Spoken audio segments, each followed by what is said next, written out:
Dear students, good morning to all of you. I am Rajiv Kumar.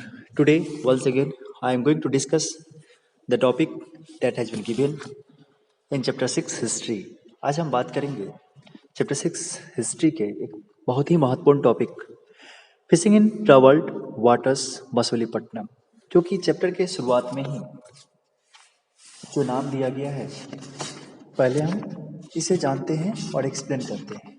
अब ये किस तरीके से towns traders and craft persons.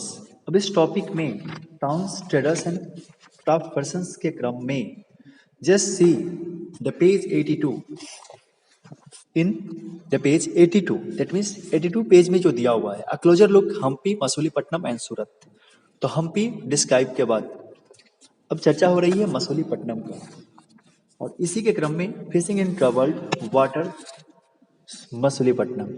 जैसे किस तरीके से जोखिम भरा दौर, मतलब इन शहर के लिए जब हम मसूलीपट्टनम की चर्चा कर रहे हैं तो इन शहरों के लिए कैसे एक जोखिम भरा दौर था उसे एक्सप्लेन करेंगे, या हम दूसरे शब्दों में मछलीपट्टनम भी इसे कहते हैं. The town of Machilipatnam literally fish port town, जो मुख्य रूप से यहाँ पे मछलियों का केंद्र था. मतलब एक तो बंदरगाह था ही, दूसरा मछली के केंद्रीकरण के रूप में. Lay on the delta of the Krishna river in the 17th century it was. Lay on the delta of the Krishna river, जो कि कृष्णा नदी के डेल्टा पे बसा हुआ, किनारे पे बसा हुआ शहर था. इन द 17th, नेक्स्ट में हम डिटेल्स इसे एक्सप्राइज कर रहे हैं. In the 17th century it was a centre of intense activities. 17वीं शताब्दी में जो विभिन्न प्रकार के उत्पादों का, व्यापारों का यह केंद्र था. इस रूप से हम देख रहे हैं कैसे, that means both the Dutch and English East India companies attempt to control Masulipatnam as it become the most important port on the Andhra coast.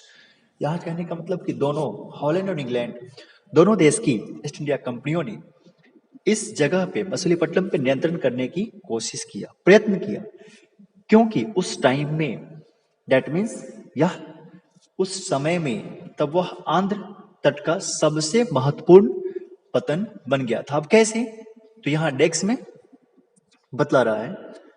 Port on the Andhra coast, the fort at Masulipatnam was built by the Dutch. उस time में Dutch के द्वारा, Holland वासियों के द्वारा, that means बनाया गया था वहां का मसूलीपट्टनम का किला. अब देखिए यहाँ उन संबंधित क्षेत्रों से जो लोग आते हैं उनकी कहानी, that means a poor fisher town. यहाँ पे मछुआरे का एक गरीब नगर, उसके बारे में एक्सप्लेन किया जा रहा है और उसे बतलाया जा रहा है. अब ये कैसे, this is the description of Masulipatnam by William Methwold, a factor of the English East India Company in 1620. जैसे अंग्रेजी ईस्ट इंडिया कंपनी के एक गुमास्ते विलियम मैथवल्ट ने 1620 ईस्वी में इन शब्दों में मसूलीपट्टनम का वर्णन किया, जो कि आपको नीचे दिया हुआ है. कैसे, तो यह this is the chief port of Golconda. यह एक गोलकुंडा का मुख्य पतन केंद्र था, जहां यहाँ पे बतला रहा है नेक्स्ट में, where the right worshipful East India Company have their agent.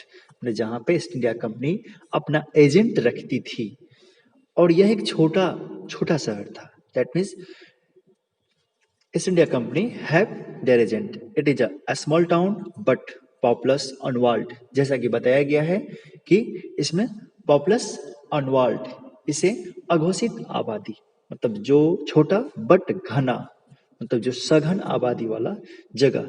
Built and verse situated, जो कि बिल्कुल खराब स्थिति में, within all the springs are brackish, मतलब जो यहाँ पे नहीं अच्छी तरह की स्थिति थी, न यहाँ पे सोर्स होने के बावजूद यहाँ का सिचुएशन बेटर नहीं था. It was first of poor fisher town after what's the convenience of the road, जिसकी रोड की स्थिति, सड़कों की स्थिति भी बहुत ही पुअर, दयनीय थी. A place where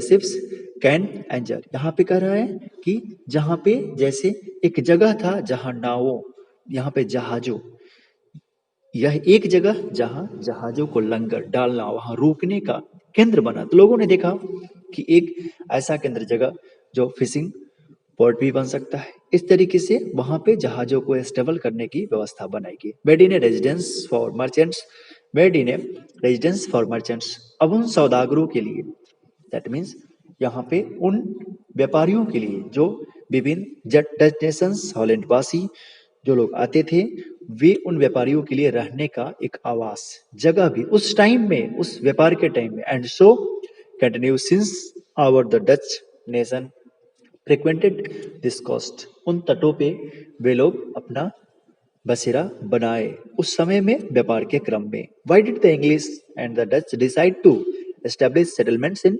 Masulipatnam? अब क्यों, यहाँ पे एक बात आती है क्वेश्चन निकल के कि इंग्लिश अंग्रेज एंड द डच हॉलैंडवासी decide to establish settlements in Masulipatnam. उन्होंने क्यों निर्णय लिया मसूलीपट्टनम में रुकने का, वहां पे ठहरने का?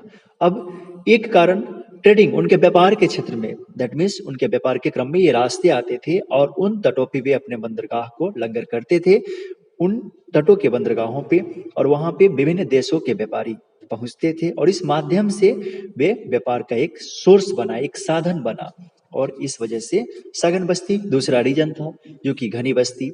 वर्क प्रोसेस के माध्यम से पॉपुलेशन एक छोटा ही बट संख्या ज्यादा जो कि कार्य कर सके। तो इन सब दृष्टि को देखते हुए, इन सब विषय वस्तु को देखते हुए उन्होंने वहां पे अपना सेटलमेंट बनाने की कोशिश किया।